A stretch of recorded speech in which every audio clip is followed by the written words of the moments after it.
keadaanmu berbaik-baiklah. Bila engkau lapar, bantulah mereka.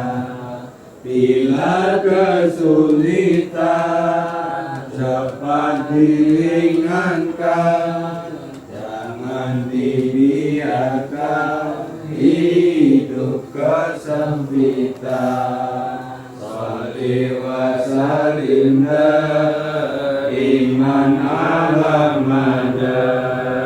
Sholli wa sallim iman ala mada. Wal ali wal ashabi man qad wa'ada. Wal ali wal ashabi man qad wa'ada. Ayo kita kurangi nonton televisi daripada nonton, lebih baik mengaji. Halawatul iman, tempat mengaji, kumpul habaib dan para kiai. Sholli wa sallim iman ala mada. Sholli wa sallim iman ala mada. Wal ali wal ashab iman qad wa'ada. Wal ali wal ashab iman qad wa'ada. Allahumma sholli wa sallim wa barik ala Bismillahirrahmanirrahim. Al-Fatihah ila ruh mu'allif al-kitab Syekh Abil Fida Ibn Kathir Al-Qurashi anna Allah yaghfir lahu wa liwalidayhi wa limasyayikh fid din wa yaghfir lana wa liwalidina wa yarhamhum kama rabbawna shighara. Allah Ta'ala yaftah alaina futuhul arifin wa yarzuqna fahman nabiyyin wa hifdzal mursalin wa ilhamal malaikatil muqarrabin. وأن الله ينفعنا بعلومه وأسراره وأنواره ونفحاته وبركاته في الدين والدنيا والآخرة على هذه النيات وكما نووا أسلافنا الصالحون آجركم الله. سر الفاتحة. أعوذ بالله من الشيطان الرجيم. بسم الله الرحمن الرحيم. الحمد لله رب العالمين الرحمن الرحيم مالك يوم الدين. إياك نعبد وإياك نستعين.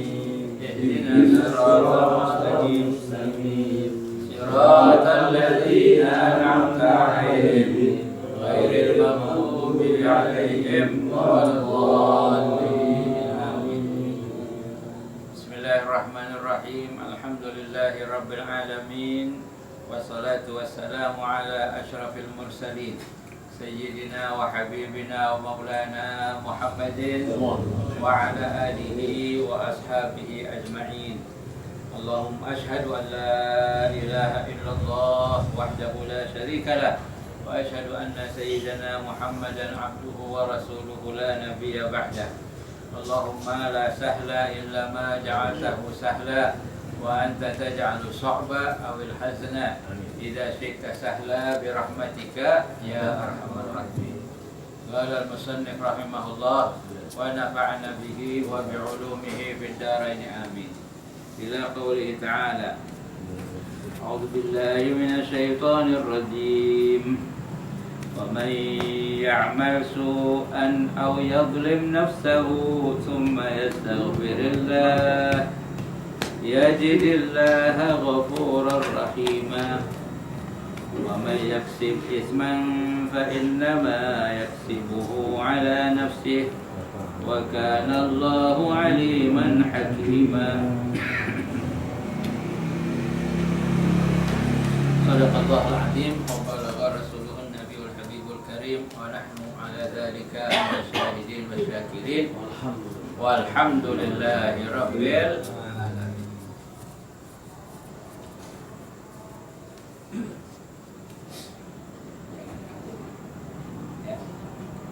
Hadirin bapak-bapak, saudara-saudara, Allahu Akbar, Allahu Akbar, la ilaha illallah, para asatidzah anna Muhammadar yang dimuliakan Allah Rasulullah. Subhanahu wa taala. Alhamdulillah kita bersyukur kehadirat Allah Subhanahu wa taala. Malam ini kita bisa lanjutkan membaca tafsir Al-Qur'anul Azim yang disusun oleh Imam Ibnu Katsir Al-Qurashi rahimahullah.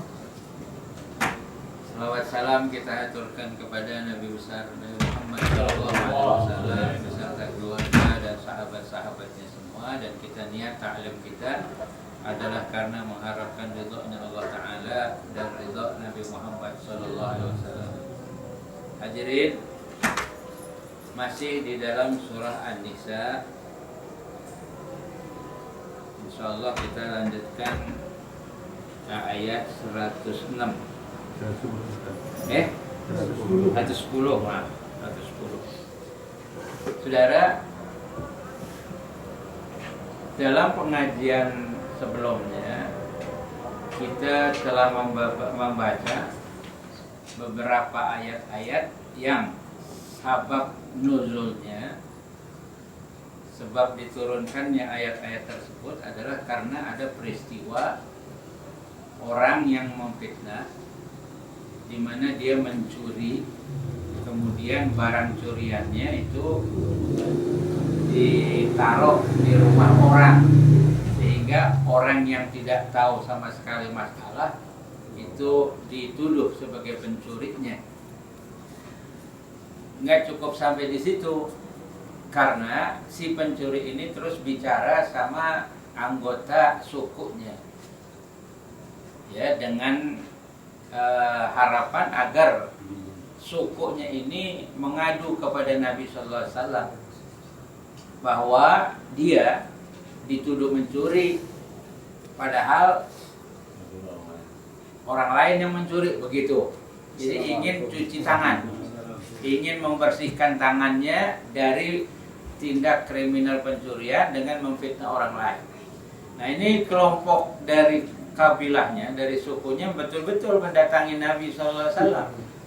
Ya Rasulullah, anggota suku kami dituduh mencuri, padahal dia tidak mencuri. Buktinya barang curiannya itu ada di rumah si fulan. Tolong bersihkan nama baik anggota suku kami. Nah, ini Pak. Rasulullah SAW karena melihat faktanya memang begitu, akhirnya dia bicara di depan masyarakat bahwasanya si pencurinya si fulan, bukan yang sesungguhnya mencuri itu. Nah, turunlah ayat itu. Ya, turun ayat itu memberitahu Nabi bahwa orang yang mendatangi Nabi itu dari suku tadi, sebetulnya dia sedang merekayasa penipuan, fitnah. Itu Pak. Oleh karenanya Nabi Muhammad SAW, karena dia maksum, dia itu dijaga oleh Allah Subhanahu Wa Taala daripada kekeliruan, sampai ketika Nabi Muhammad SAW ditipu, ya, oleh kabilah tadi dengan cara memfitnah orang lain tadi, Allah perbaiki, Allah luruskan, Allah jaga kekeliruannya Nabi SAW. Diturunkanlah ayat. Nah, saudara, kemudian Allah Subhanahu Wa Taala juga menjelaskan sepandai-pandainya orang merekayasa, pada hakikatnya Allah Subhanahu Wa Taala amat sangat mengetahui rekayasa itu, dan itu diberitahu kepada Nabi Muhammad SAW bahwasanya ini kabilah sedang merekayasa itu untuk memfitnah orang lain. Allah tahu persis apa yang mereka lakukan. Jadi Nabi Muhammad kemudian terhindar dari tindakan keliru yang direkayasa oleh kabilah tadi. Nah, terus kan dalam ceritanya, si pencuri yang hakiki itu yang sebetulnya mencuri, akhirnya kan dia lari, Pak. Setelah ketahuan bahwasanya dia ini memfitnah, dia ini berdusta, bahwasanya qabilahnya juga membantu menutupi kesalahan. Setelah terbongkar dia lari. Dia larinya kemana?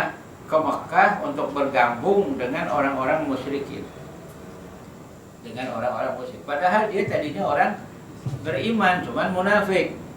Akhirnya dia lari kepada orang-orang musyrikin di Mekah, bergabung kepada mereka. Kenapa? Karena takut kesalahannya udah ketahuan. Lihat Pak, orang munafik akhirnya berkumpul kemana Pak? Orang kafir, orang musyrik. Emang antara musyrikun, kafirun, munafikun itu sama Pak? Iya, sama. Dia bukan datengin Nabi minta maaf, udah salah, tapi dia larinya ke orang musyrikin. Mau menyelamatkan diri, menutupi kesalahan atau lari dari tanggung jawab. Padahal saudara, Allah Subhanahu wa ta'ala tidak sedemikian kejamnya kepada siapapun daripada hamba-hambanya yang keliru, hamba-hambanya yang salah. Nah, buktinya Allah melanjutkan ayat Al-Quran ini, yaitu ayat 110, di mana Allah berfirman, "Wa may ya'mal su'an aw yadhlim nafsahu thumma yastaghfirillaha yajidillaha ghafurar rahim." Waman, dan siapa saja daripada manusia, daripada hamba-hamba Allah Ta'ala, siapa saja ya'malu, melakukan su'an, kejelekan. Su' itu kejelekan yang mengandung dosa. Su'an juga bisa diartikan kesalahan. Jadi barang siapa yang melakukan kejelekan atau kesalahan, setiap pekerjaan jelek, setiap pekerjaan salah yang tentunya dilarang oleh agama pasti dosa. Jadi barang siapa yang melakukan kesalahan, au yadhlim nafsahu, atau dia menzalimi diri sendiri. Menzalimi diri sendiri misalnya berbuat maksiat, ya, melanggar daripada larangan-larangan agama. Jadi orang yang berbuat maksiat menzalimi diri sendiri. Orang yang melanggar larangan agama menzalimi diri sendiri. Jadi kalau kita langgar agama kita menzalimi diri sendiri, Pak. Ya bukan kita menzalimi yang lain, tapi diri sendiri kita zalimi.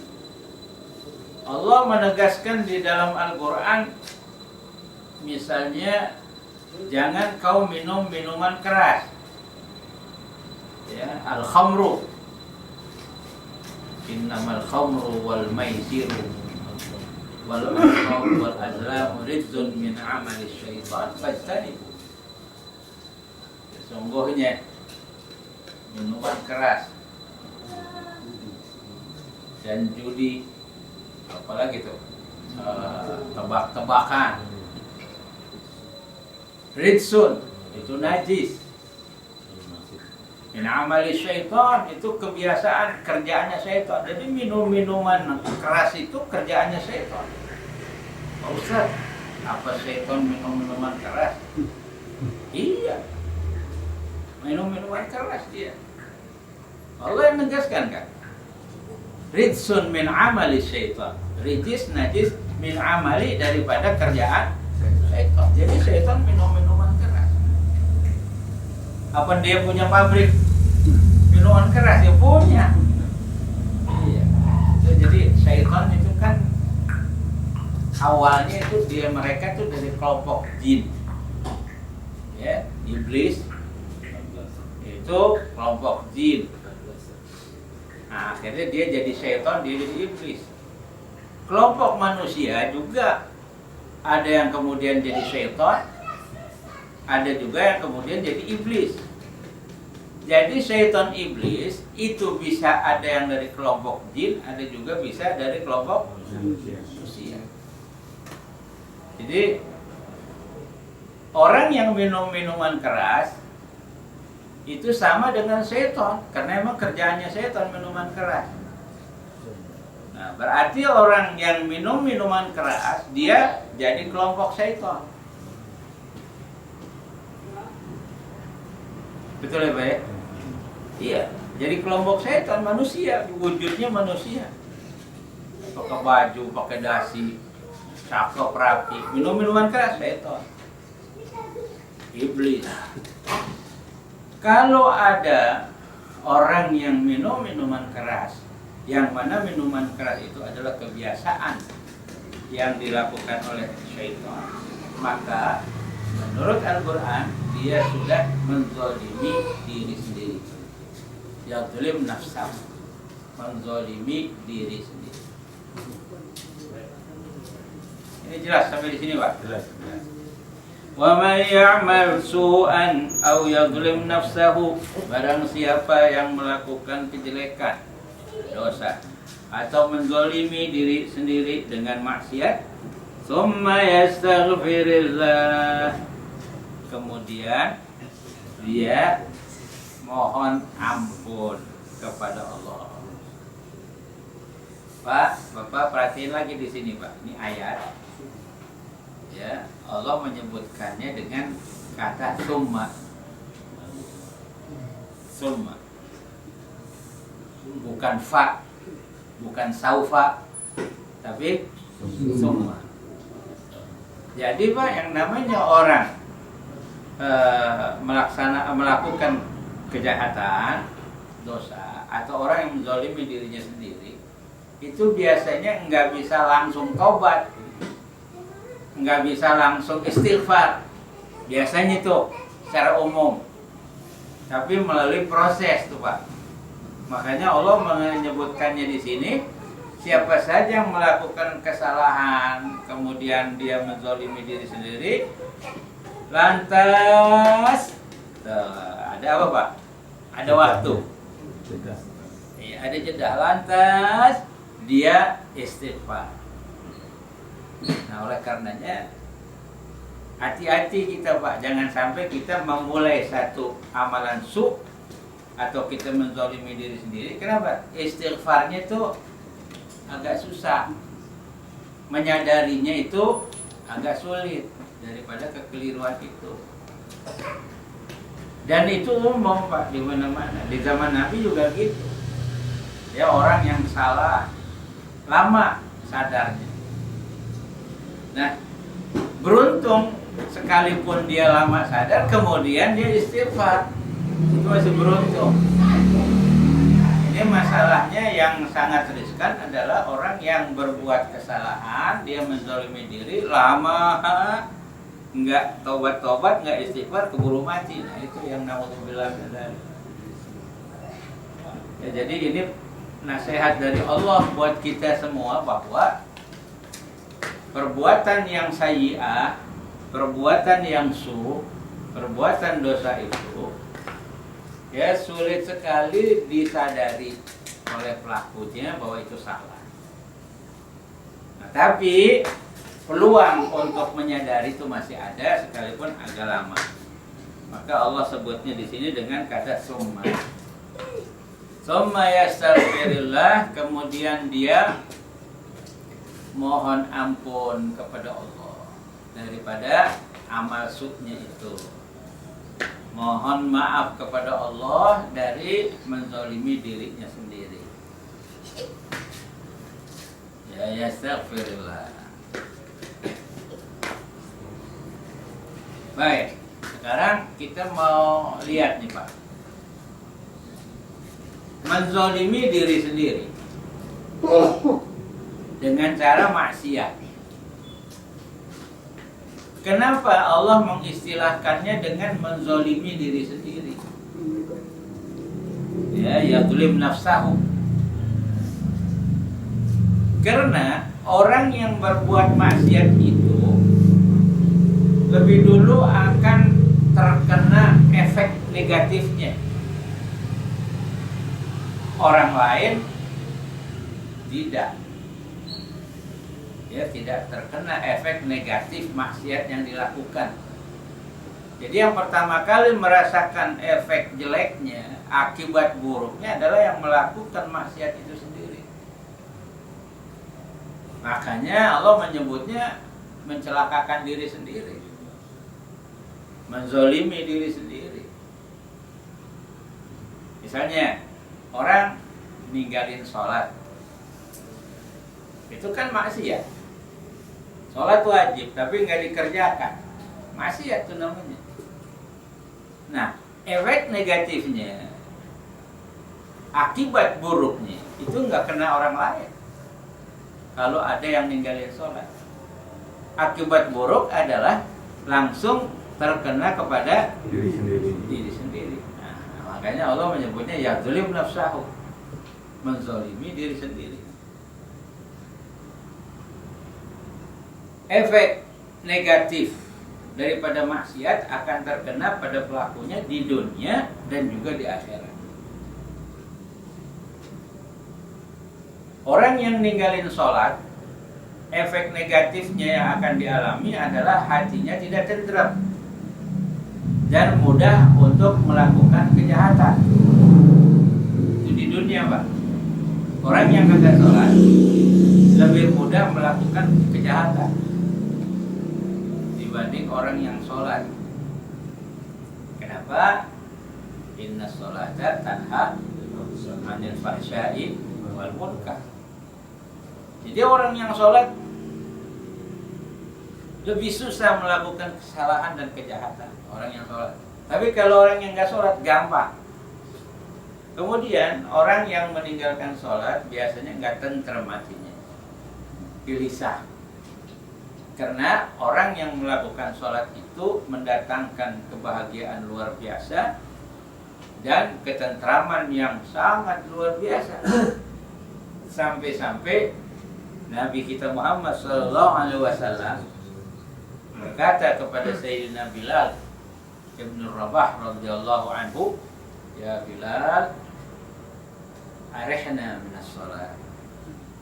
Wahai Bilal, kita bahagia betul dari sholat kita, senang betul dari sholat. Jadi yang melaksanakan sholat hatinya menjadi tentram. Kan sholat juga disebut di dalam Quran sebagai az-zikir. Ya, kalau yang orang zikir itu bakal tentram hatinya, ala dzikrillahi tatmainnul qulub. Salah satu zikir kepada Allah, bahkan ini yang paling utama, adalah sholat. Nah, kalau kita sholat, tatmainnul qulub, hati jadi tenang. Itu efek daripada kita maksiat, kita nggak tentram. Dalam hal kita ninggalin sholat, kita nggak tentram, kita mudah berbuat salah. Itu efek negatif yang menzalimi diri. Di akhirat, ya udah, apalagi di akhirat. Orang di kuburan aja sebelum sampai kepada mahsyar masih ada di kuburan, masih di alam barzakh, dia udah mengalami efek buruk akibat jelek daripada meninggalkan sholat. Kan Nabi Muhammad cerita bahwasanya orang yang ninggalin sholat di kuburannya akan didatangi oleh makhluk yang menyeramkan, yang Nabi menyebutkannya sebagai Asyuja al-Aqra. Katanya bentuknya ular besar, kepalanya botak, kukunya panjang-panjang bagaikan pedang yang tajam. Nah, dialah yang akan menyiksa orang di kubur karena meninggalkan sholat selama itu. Nah, jadi saudara, yadlim nafsahu, menzolimi diri sendiri dengan melakukan maksiat. Namun kesalahan bagaimanapun, kezaliman terhadap diri sebesar apapun, summa yastaghfirillah. Kalau kemudian dia mau minta ampun kepada Allah Subhanahu wa taala, yajidillah, maka dia akan dapati Allah Subhanahu wa taala Ghafuran, Maha mengampun, Rahimah, Maha penyayang. Jadi Allah nggak bakalan tolak. Allah tidak akan tolak kalau ada hamba Allah yang maksiat, yang menzalimi diri sendiri, kemudian sadar dan mau istighfar, mau minta ampun, maka Allah Subhanahu wa taala akan ampun. Saudara, ada kejadian di zaman dahulu, di zaman Nabi SAW. Orang-orang Yahudi itu kan dulu hidup bersama kaum muslimin di kota Madinah awal-awalnya. Kemudian ini orang Yahudi, salah satu ajarannya adalah kalau apapun yang terkena najis, maka ajaran Yahudi mengajarkan yang terkena najis itu harus dipotong, dibuang. Baju kena najis, yang kena najis itu harus dibuang, potong. Celana kena najis, yang kena najis harus dibuang, dipotong. Badan kena najis harus dipotong. Iya. Jadi apa saja yang terkena najis, ajaran agama Yahudi waktu itu adalah harus dihilangkan bagian yang terkena najis itu. Berbanggalah orang Yahudi, katanya Tuhan kita sangat amat memperhatikan kita agar kita selalu bersih, agar kita selalu tohir katanya.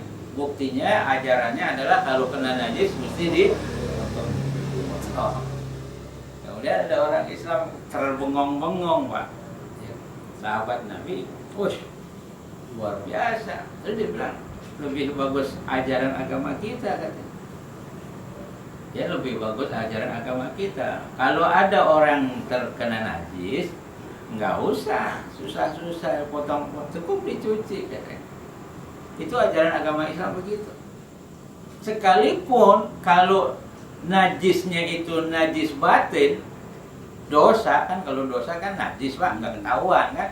Najis batin, dosa, itu juga agama Islam, kata para sahabat, itu akan mendapatkan ampunan kalau istighfar kepada Allah Ta'ala.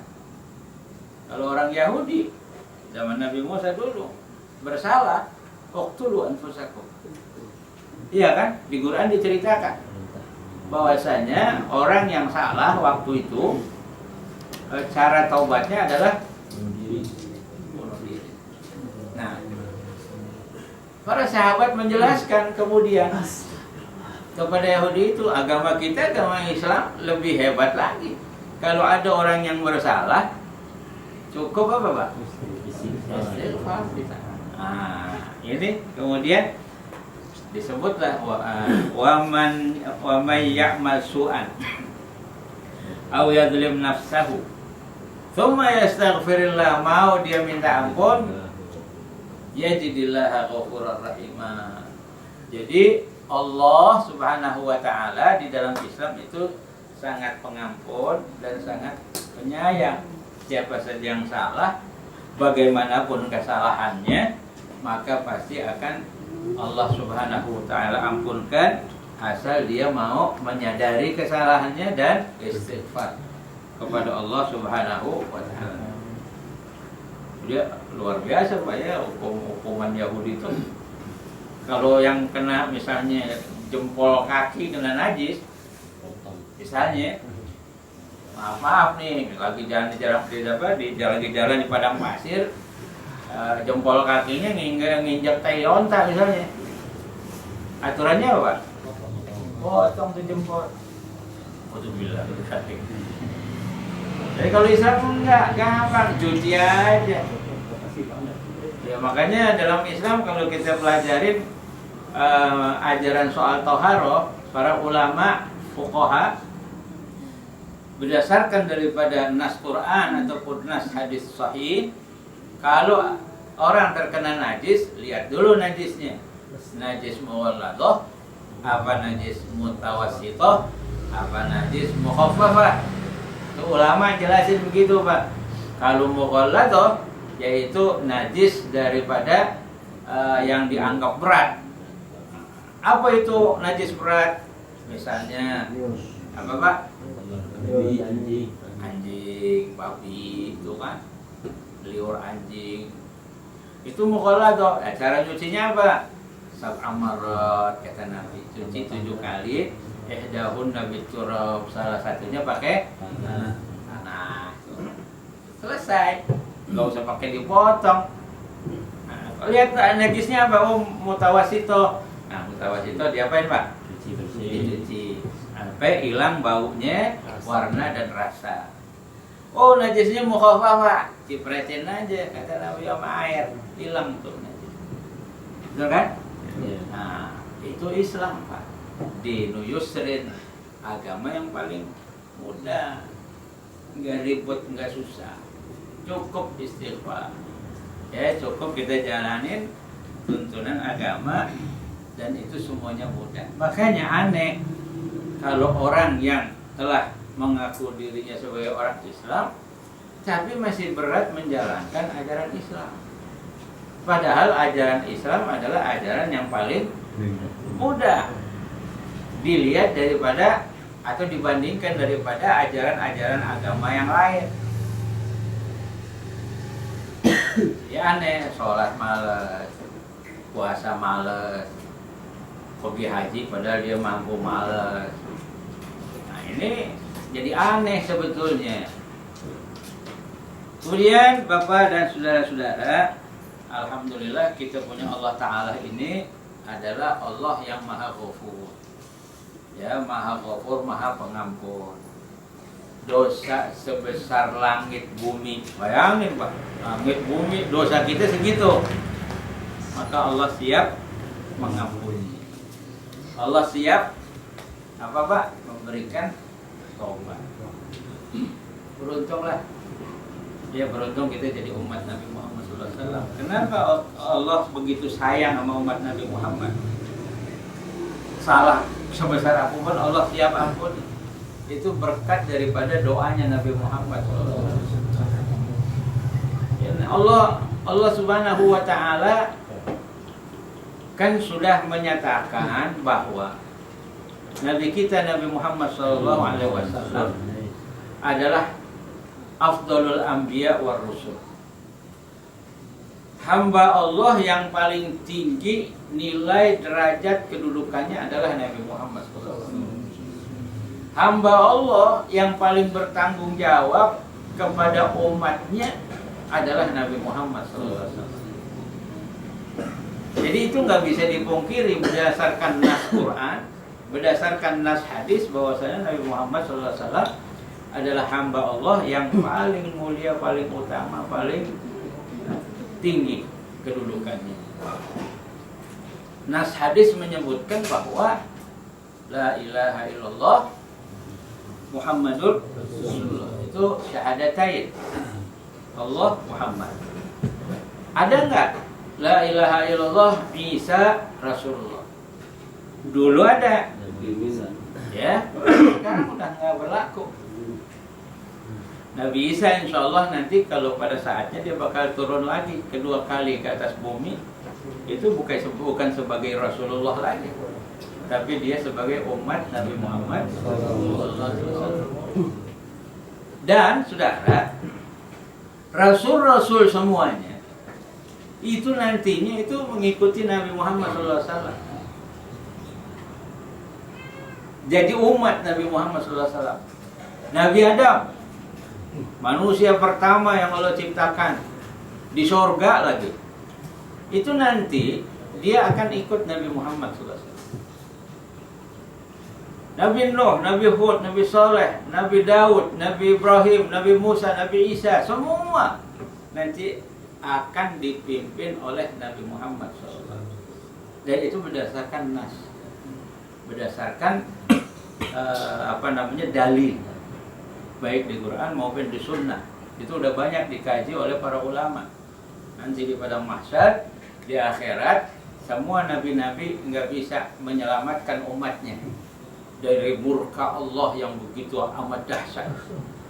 Nanti di padang mahsyar Pak, Allah murka semurka-murkanya yang tidak pernah Allah murka sebelumnya atau sesudah. Murkanya luar biasa di padang mahsyar. Semua ketakutan, semua gemeteran, semua nunduk. Semua kita ketakutan Pak. Akhirnya kemana? Mau minta bantuan. Allah semarah-marah. Inisiatif dari sebagian umat manusia ini mendatangi Abul Bashar, yaitu Nabi Adam AS. Minta ya Adam, bantu kami ini cucu kalian. Ini bagaimana ini? Nabi Allah Adam bilang apa? Dambi. Aku nggak bisa bantu kalian karena aku juga punya dosa. Aku malu.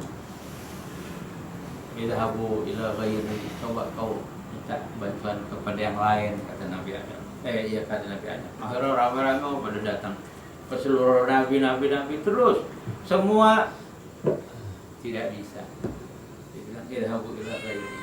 Sampai akhirnya ini riwayatnya sahih Pak, kepada Nabi Muhammad SAW. Ini umat Nabi Adam, umat Nabi Nuh, umat Nabi Idris, Nabi Soleh, Nabi Daud, semua umat Nabi itu datang kepada Nabi Muhammad SAW. Termasuk kita umat Nabi Muhammad ikut datang situ. Rasulullah bilang apa waktu itu? Ibadah melangkah. Ana lah. Jangan khawatir. Aku yang akan berikan kalian bantuan. Ana lah. Aku yang akan berikan kalian bantuan. Coba. Sejak itu Nabi kemudian buru-buru sujud.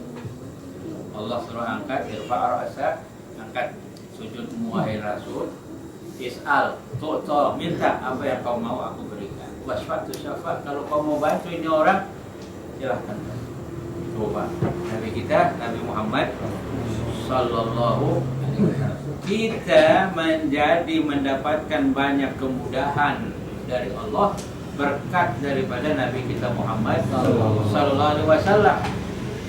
Itu tadi yang saya ceritakan urusannya di padang mahsyar, yang keadaannya begitu amat sulit, apalagi di dunia.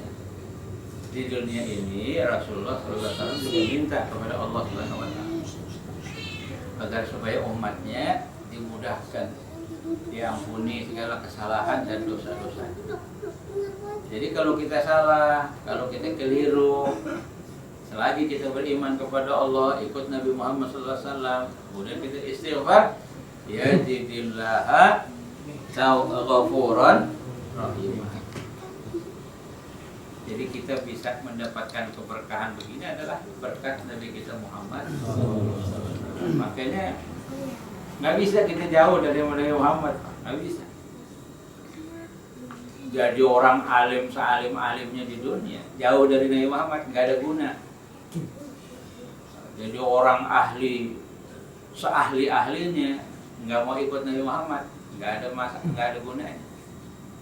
Biar kita ilmunya dikit, sekedar apa yang kita punya, tapi tetap kita iltizam, ngikut ittiba daripada tuntunan Nabi Muhammad SAW.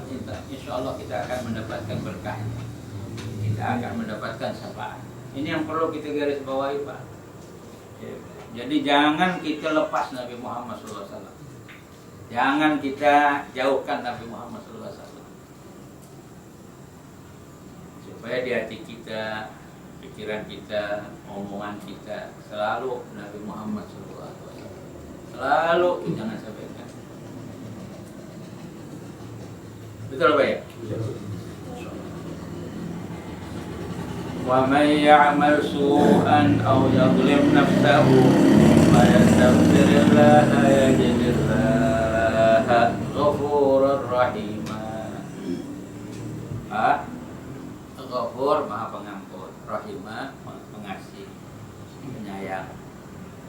Jadi diampuni, orang istighfar nih, diampuni terus disayang. Bagaimana cara memahaminya nih? Diampunin, disayang. Saudara, ada penjelasan yang mengatakan setelah diampuni ini orang dari kesalahannya karena istighfar, terus Allah ganti sebanyak kesalahannya itu dengan kebaikan. Jelas ini Pak?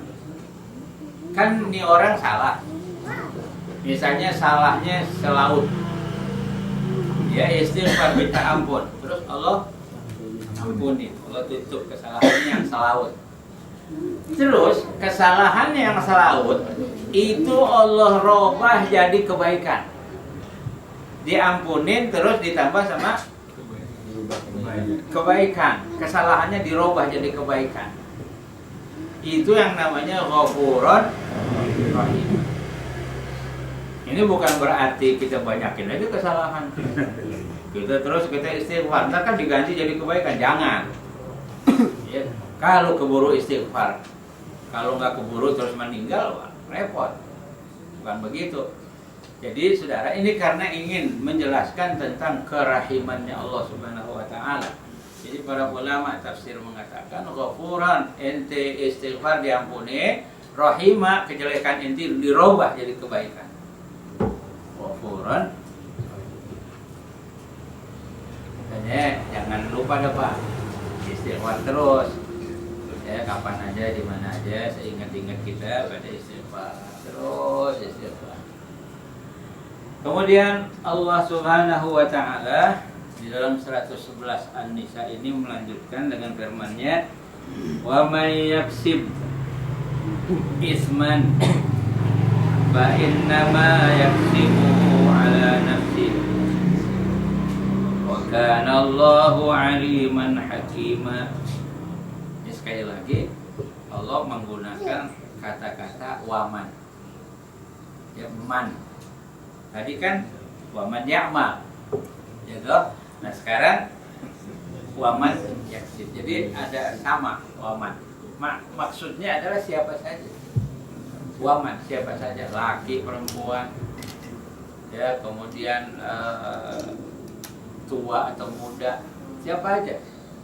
Dan biasanya kata man itu digunakan untuk makhluk yang berakal. Ya, digunakan untuk makhluk yang berakal. Misalnya kita manusia itu disebut man. Man siapa? Tapi kalau yang nggak berakal itu nggak disebut man, tapi ma. Ya, ma. Misalnya Anda pengen tanya ini kepada bapak-bapak, maka saya akan nanya gini, ma hada? Apa ini? Ma hada.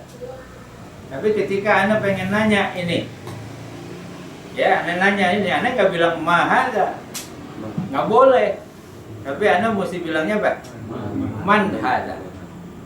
Jadi kalau man itu untuk makhluk yang berakal. Tapi kalau ma untuk yang lain lah, yang nggak berakal. Jelas Pak? Di ayat ini Allah Subhanahu wa Ta'ala menggunakan huruf man, waman. Nah, berarti ditujukan kepada manusia dan jin. Jin berakal Pak, karena dia mendapatkan taklif. Ya, Rasulullah diutus untuk jin dan manusia. Nah, jadi kalau manusia ketika kita ingin menggunakan ini man, jin juga man. Misalnya ada jin datang ke rumah ente nanyanya ma hada, betul nggak? Jadi apa kita tanyanya? Man hada. Nah, dijawab apa jin? Ana ifrit. Saya ifrit.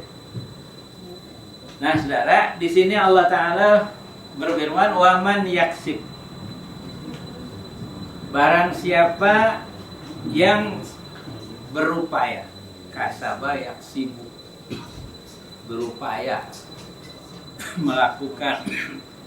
Sebetulnya sih hampir mirip sama ayat yang sebelumnya itu, wa man ya'mal. Waman yaksib, maknanya kurang lebih begitu sama.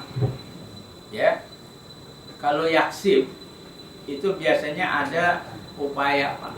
Ada upaya. Makanya kalau ente ikhtiar cari duit, dalam bahasa agama kita disebut kasab. Ya, kasab ada upaya, berupaya, berusaha.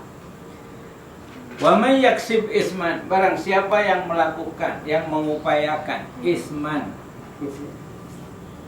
ya dosa. Di sono di ayat yang pertama tadi waman ya'mal su'an. Di sini waman yaksib isman. Su'an sama isman yang hampir sama aja. Su'an kejelekan, isman dosa. Kejelekan berdosa. Dosa jelek gitu. Jadi barang siapa yang melakukan kejelekan, yang mengupayakan dosa,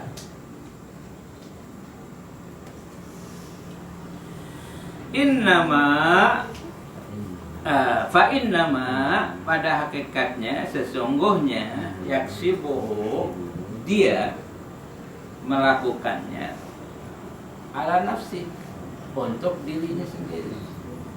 Barang siapa yang melakukan berupaya dosa, itu hakikatnya dia melakukannya untuk dirinya sendiri. Dosa itu untuk dirinya sendiri.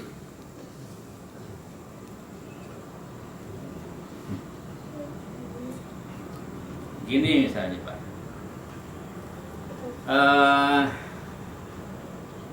ini ngomongnya agak nggak enak dikit. Misalnya kita lagi jalan di sawah.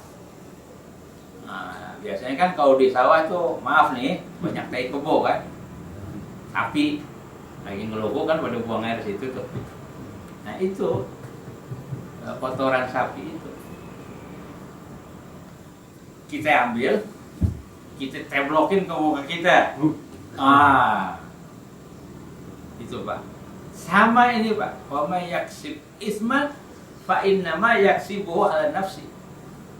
Barang siapa yang melakukan dosa, maka sama aja dia teblokin gitu dosanya. Teblokin nggak sih Pak? Paham Pak?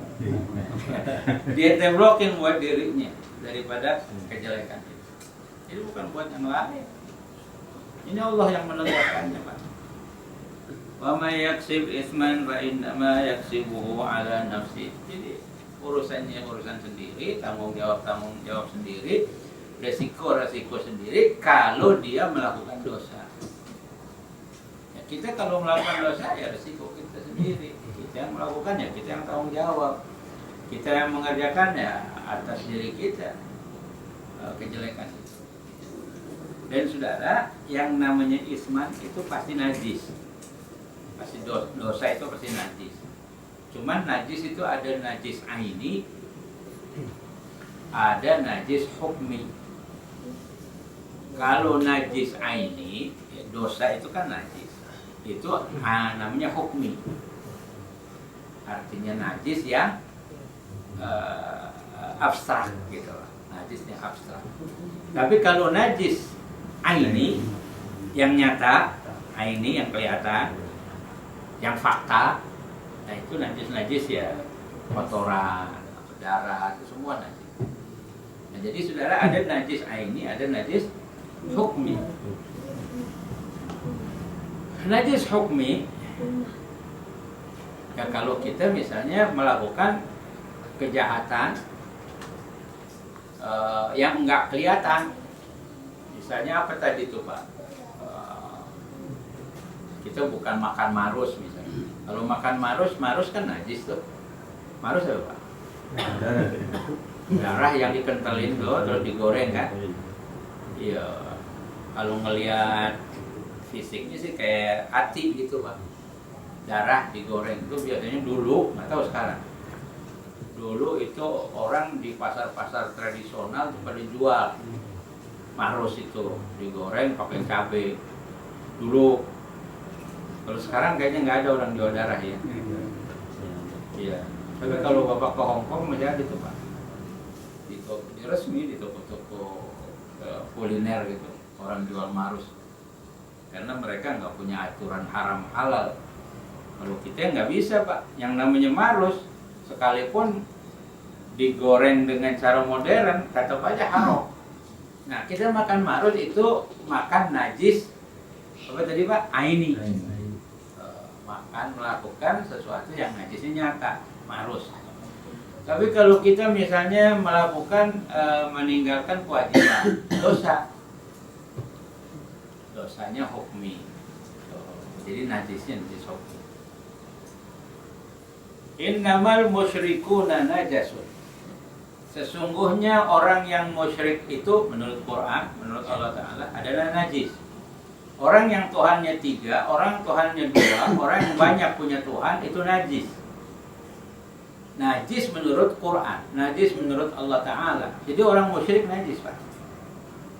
Nah cuman najisnya bukan najis aini, tapi najisnya najis hukmi.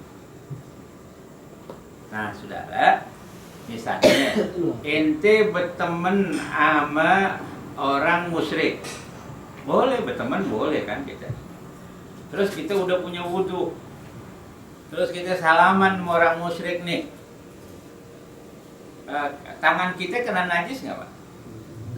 Kita boleh nggak habis salaman sama orang musyrik kita sholat? Boleh kan? Karena si musyrik itu najisnya najis hukmi. Tapi kalau misalnya kita udah punya wudhu, mau sholat ke masjid, ya di jalanan kita pegang marus, tangan kita najis nggak Pak? Najis. Jadi kita nggak boleh sholat, mesti cuci dulu, bersihin nih najis yang ada di tangan. Nggak usah wudhu lagi, cukup kita bersihin najis yang ada di tangan, terus kita sholat. Nah beda kan? Jadi kalau kita terkena najis aini, kita kudu toharoh, bersihin yang najis. Tapi kalau kita kena najis hukmi, nggak usah kita bersihin. Sekali lagi contohnya tadi, kita mau ke masjid, udah punya wudhu, mau sholat, di jalanan ketemu temen, agamanya Katolik, Tuhannya 3, kayak salaman sama dia, udah langsung aja ke masjid kita sholat, nggak usah pakai. Tapi tetap yang namanya musyrikun itu najasun menurut Allah. Nah oleh karenanya jumhurul ulama mengatakan orang musyrikun la yadkhulul masjidal harama ba'da amihim ada. Enggak boleh masuk ke Masjidil Haram setelah turun ayat. Jadi orang musyrik, orang kafir itu enggak boleh masuk Masjidil Haram. Kenapa? Najis hukmi. Terus kalau masjid-masjid lain sama hukumnya, kagak boleh. Loh kok gitu? Kan Quran bilang Masjidil Haram. Betul. Quran itu menyatakan orang musyrik nggak boleh masuk Masjidil Haram. Kita di dalam thariqah ahli sunnah wal jamaah, kaidah-kaidah ahli sunnah wal jamaah, hukum Islam itu ada dasar hukum Islam ada Quran, ada sunnah, ada ijma', ada qiyas. Itu. Nah, Masjidil Haram fungsinya buat apa Pak? Buat ibadah, buat sholat dan lain-lain sebagainya. Masjid kita yang ada di kampung kita fungsinya buat apa Pak? Sama. Nah, artinya ilahnya sama, alasannya sama. Kalau ke Masjidil Haram musyrik nggak boleh masuk, sarwa wae musyrik nggak boleh masuk ke masjid yang lainnya. Itu namanya dalil qiyas. Makanya Bapak, ulama jumhur itu mengatakan nggak boleh orang kafir masuk masjid. Nggak boleh. Nah, cuma sekarang kan banyak orang yang terbawa arus pemikiran yang katanya toleransi, padahal pelanggaran agama. Mereka mengizinkan orang-orang kafir masuk ke masjid, padahal nggak boleh. Jumhur ulama bilang nggak boleh. Sekarang masjid dijadikan tempat rekreasi Pak. Iya Bapak misalnya pergi ke satu masjid, oh, udah ada pakai bayar tiket masuk. Karena tempat apa? Tempat rekreasi. Wah peninggalan, apalagi masjid lama Pak. Peninggalan masalah. Padahal kalau dia statusnya, fungsinya masih masjid, hukumnya suci itu masjid. Enggak boleh ada sesuatu yang najis masuk ke dalam masjid. Termasuk daripada manusia yang punya keyakinan syirik. Mereka menurut Quran najis. Dan najisnya adalah najis apa tadi, Pak? Najis apa, Pak? Oh, enggak boleh.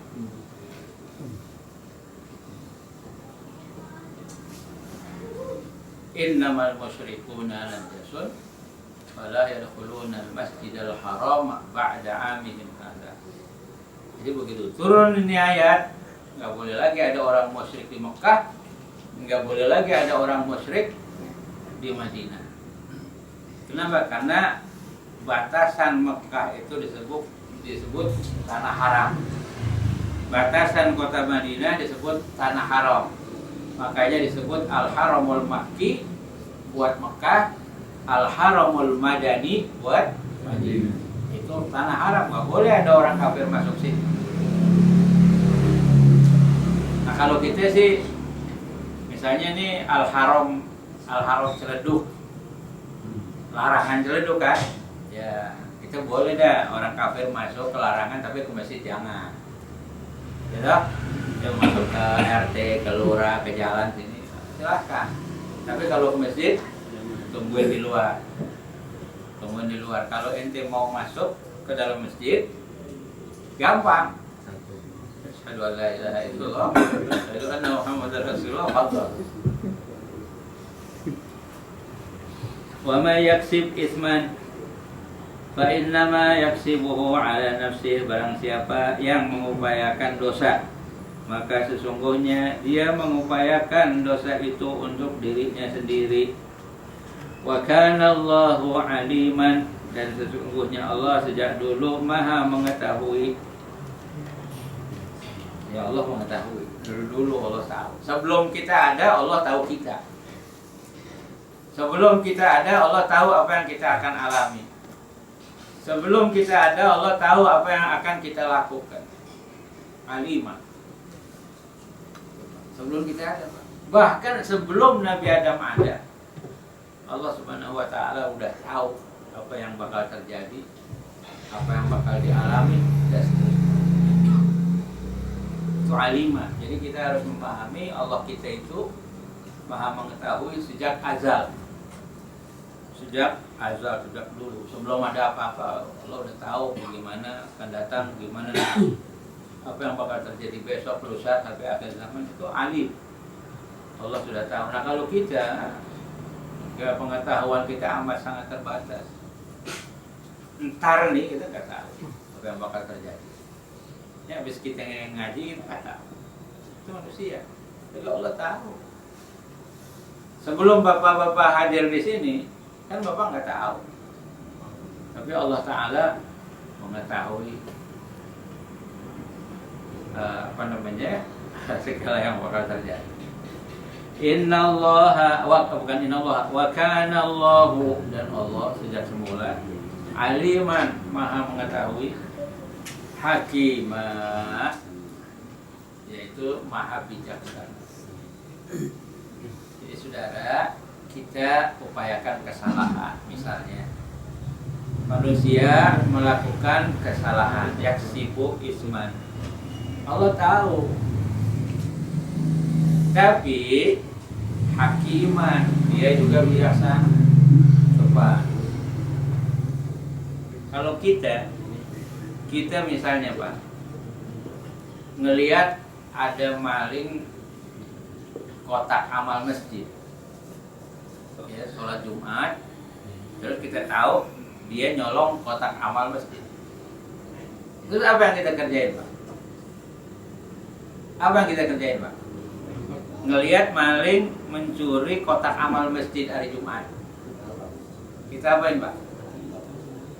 Ya kita tahu kan, kita tahu ini maling. Wah udah, ini pertama mungkin kita teriak maling. Kedua, kita uber. Kalau ada yang uber, kita ikut uber kan. Tapi kalau nggak ada yang uber, kita teriak doang kan. Itu teriak maling, uber kita uber. Ketangkep, kita apain Pak? Kita sikat. Masjid, amal, kotak dicuri, waduh dosanya tuh udah besar banget, kita sikat habis dah. Tuh, kita manusia, ya, kita tidak bijak Pak. Kita ini manusia nggak bijak. Susah cari manusia yang bijak.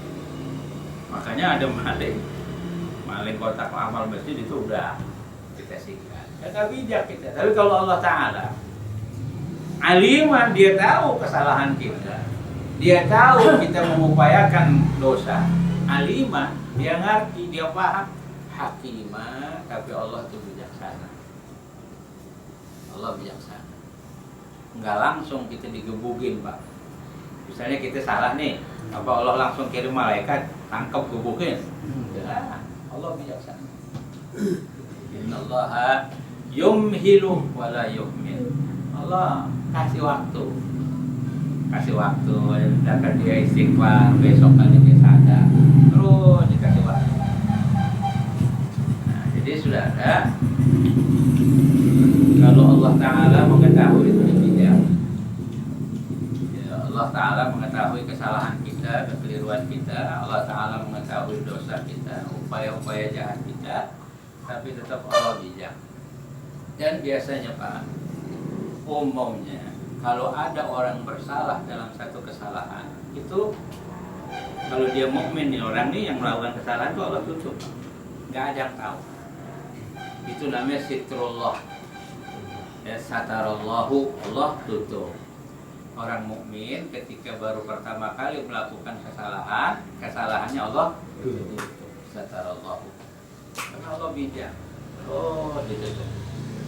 Tapi kalau kesalahan yang sama diulang-ulang terus diulang-ulang, nggak sadar-sadar, nah baru nanti Allah buka aib. Alhamdulillah. Makanya Pak, supaya kita enggak dibongkar aibnya oleh Allah Ta'ala, ya kita habis salah kita istighfar kan. Habis kita keliru kita istighfar. Insyaallah Allah tutup tuh aib-aib kita. Kan di doa, dalam doa Nabi juga mengajarkan kita supaya kita minta kepada Allah agar aib kita ditutup. Apa namanya itu dalam doa? Wastur uyubana. Wastur uyubana. Ya Allah, tutupilah aib-aib kami. Siapa sih kita yang nggak punya aib? Ya Allah tahu persis keaiban-keaiban kita, tapi Allah alim, tahu, hakimah, bijak. Ditutupin kita punya aib. Nah, supaya apa? Supaya kita selalu istighfar, minta ampun kepada Allah Subhanahu wa Ta'ala. Karena yang namanya istighfar, sekali lagi saya ingatkan, itu asal kata dari ghafaro, yaghfiru, artinya sataro, yasturu, untuk cover. Saya selalu ingetin cover lah. Cover itu kan menutup. Jadi istighfar minta ditutup. Jadi ism su itu adalah jelek, aib, kita istighfar. Tsumma yastaghfirullah, kemudian dia minta kepada Allah supaya ditutup itu kesalahan. Yajidillah ghafuran, maka dia akan dapat Allah akan menutup. Kemudian yang melakukan upaya kesalahan, Allah Maha tahu dan Allah Subhanahu wa Ta'ala Maha bijaksana. Sampai situ dulu deh Pak. Ya, sampai 111. Insyaallah kalau panjang umur nanti kita lanjutkan ke ayat yang berikutnya. Mudah-mudahan apa yang kita baca ini bisa mendorong kita untuk terus dekat kepada Allah Ta'ala, terus dekat kepada Nabi Muhammad SAW. Dan kita beruntung punya Allah Ta'ala adalah Allah yang maha bijaksana. Dan kita beruntung berkat kita menjadi umat Nabi Muhammad SAW, kita banyak sekali mendapatkan kemudahan-kemudahan dari Allah Subhanahu wa Ta'ala. Mudah-mudahan ini akan terus berlangsung sampai kita nanti meninggal dunia.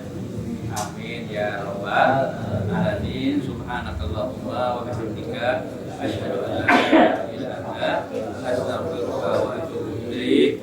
Sallallahu ala sayyidina Muhammadin wa ala alihi wa sahbihi wasallam.